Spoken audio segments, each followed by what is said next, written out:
अस्सलाम वालेकुम। अगर आपके बैंक अकाउंट में इस वक्त 10 लाख रुपए पड़े हैं और आप खुश हैं कि बैंक आपको हर महीने अच्छा मुनाफा दे रहा है, तो मेरी बात ज़रा कान खोल कर सुन लें। आप लुट रहे हैं। 458 रुपए लीटर पेट्रोल सिर्फ एक कीमत नहीं है, ये इस महंगाई के तूफान का सायरन है जो आपकी जमा पूंजी को दीमक की तरह चाट जाएगा। मिडल ईस्ट की जंग अगर लंबी हुई तो पाकिस्तान में सरमायाकारी का पूरा नक्शा बदलने जा रहा है। आज मैं आपको बताऊंगा कि आपका सेविंग अकाउंट, आपके म्यूचुअल फंड्स और आपका सोना इस जंग की आग में जलेंगे या आपको माला माल करेंगे। पहले हम बात करते हैं आम आदमी की, यानी कि आम आदमी की इस वक्त सबसे पहली पसंद क्या है? Saving account. पाकिस्तान की बात कर रहा हूं। पाकिस्तान में इस वक्त बैंक आपको 8 से 10% तक मुनाफा दे रहा है, इससे ज्यादा कोई भी नहीं दे रहा। सुनने में बड़ा अच्छा लगता है, अब हकीकत सुने जरा। जब पेट्रोल 458 का हो गया तो बिजली, ट्रांसपोर्ट और इंपोर्टेड एशिया की कीमतें 40% तक बढ़ेंगी। अब रियाजी का सादा असूल सुने।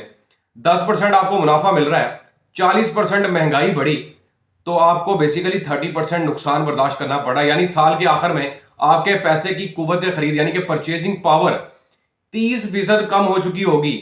जंग के दौरान करेंसी डी वैल्यू भी होती है, ये भी याद रखें, और रुपया गिरते ही बैंक में पड़ा आपका कैश महज कागज का टुकड़ा बन जाता है। अब आइए म्यूचुअल फंड्स पर। यहां 3 किस्म के लोग हैं और तीनों का अंजाम मुख्तलिफ होगा। सबसे पहले समझते हैं जनाब इक्विटी फंड्स को। अगर आपने कंपनियों के शेयर्स में पैसा लगाया है तो यह वक्त बैंक का नहीं बल्कि होशियार होने का है। जंग का मतलब है सप्लाई चेन की तबाही।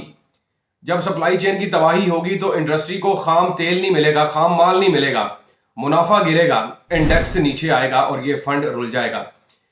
एक वो लोग हैं जो मनी मार्केट फंड्स में सरमायाकारी करते हैं। ये निस्बतन महफूज है क्योंकि ये मुख्तसर मुद्दत के सरकारी कागजात में इन्वेस्टमेंट करते हैं, लाइक मंथली प्रॉफिट्स के लिए। लेकिन याद रखिए, ये सिर्फ अफराते ज़र का पीछा कर सकते हैं, यानी कि इन्फ्लेशन का, उसे ये हरा नहीं सकेंगे। और कुछ लोग वो हैं जो इनकम फंड्स पर नजर रखते हैं। अगर हुकूमत जंगी अखराजात के लिए कर्ज लेती है तो इंटरेस्ट रेट बढ़ सकते हैं जो इन फंड्स के लिए एक ड्रोना ख्वाब साबित हो सकते हैं। अब बात करते हैं उस चीज की जो तारीख में कभी नाकाम नहीं हुई, यानी गोल्ड, सोना। जब मिडल ईस्ट में मिसाइल चलते हैं तो दुनिया भर के इन्वेस्टर्स डॉलर और स्टॉक से निकलकर सोने में पनाह ले लेते हैं, यानी कि अपना पैसा बैंकों से निकालते हैं और गोल्ड खरीदना शुरू कर देते हैं। क्यों? क्योंकि सोना किसी हुकूमत का मोहताज नहीं होता। कोई एक हुकूमत नहीं इसको रन कर रही होती जैसे पैसे छापे जाते हैं। पाकिस्तान में असर क्या है? यहां आपको डबल फायदा मिलता है। आलमी मार्केट में सोने की कीमत बढ़ती है और मुकामी तौर पर डॉलर महंगा होने से सोने की कीमत को पर लग जाते हैं। अगर आपने सेविंग अकाउंट से पैसा निकालकर सोने में नहीं रखा अभी, तो आप आने वाले वक्त में पछताएंगे, क्योंकि पाकिस्तान में पैसे की कदर ऑलमोस्ट 30% गिर चुकी है। तो अब आपको करना क्या है? यह है वो शॉकिंग मशवरा जो कोई बैंकर आपको नहीं देगा। कैश से निकलें। अगर तो बैंक में पैसे पड़े हैं सेविंग अकाउंट में, अपने सेविंग अकाउंट में सिर्फ इतनी रकम रखें जो 3 महीनों के अखराजात के लिए आपके लिए काफी हो।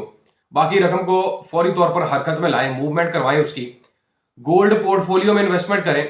अपनी कुल इन्वेस्टमेंट का कम से कम 40 से 50% फिजिकल गोल्ड यानी कि बिस्किट या सिक्के ले सकते हैं आप 24 कैरेट के। म्यूचुअल फंड्स की तब्दीली का भी ये वक्त है। अगर आप म्यूचुअल फंड्स में हैं तो इक्विटी फंड से निकल जाएं, कमोडिटी फंड्स या गोल्ड फंड में शिफ्ट हो जाएं। ये वक्त है इन फंड्स के साथ मुनाफा कमाने का।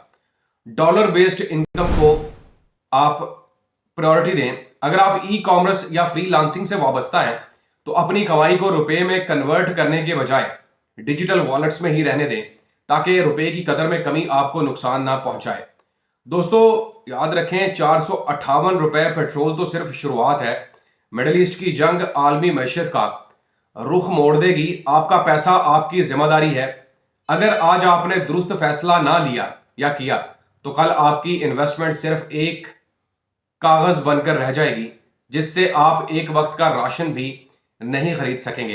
ये वीडियो अपने उन दोस्तों के साथ लाजमी शेयर कीजिएगा जो या तो गोल्ड में सरमायाकारी करके बैठे हैं ताकि वो होल्ड करके बैठ जाएं, या फिर वो लोग जो बैंकों के मुनाफा पर इस वक्त अपने घर का राशन चला रहे हैं, अपने घर का सर्कल चला रहे हैं और समझते हैं कि हम बड़ा कारनामा सर अंजाम दे रहे हैं क्योंकि उनके पास कोई ऑप्शन नहीं है, तो वो कोशिश करें अपना कोई पोर्टफोलियो बदलने की। मैं ये नहीं कह रहा कि सेविंग अकाउंट से सारा पैसा निकाल लें, आप उतना पैसा रखें जिससे आपकी जरूरत पूरी हो रही है। बाकी पैसों के साथ भाई कहीं गोल्ड में इन्वेस्टमेंट करें, कहीं कमोडिटी जो फंड्स हैं उनमें इन्वेस्टमेंट करें, कहीं जो आपके मनी मार्केट फंड्स हैं वहां पर सरमायाकारी करके अपने रुपए की कदर को बहाल करें। मैंने आपको बड़ा सादा रियाजी का असूल समझा दिया है कि प्रॉफिट 10% है, महंगाई 40% हो गई है, 30% आपको साल के आखिर पर नुकसान बर्दाश्त करना पड़ेगा और आपको समझ भी नहीं आएगी और आपके पैसे जो बैंक में पड़े हैं वो अपनी कदर भी खो रहे हैं। वीडियो पसंद आए तो शेयर कीजिएगा, अपनी राय का इजहार कमेंट्स के जरिए लाजमी करें। अपना और अपने इस चैनल का ख्याल रखें। अल्लाह हाफिज।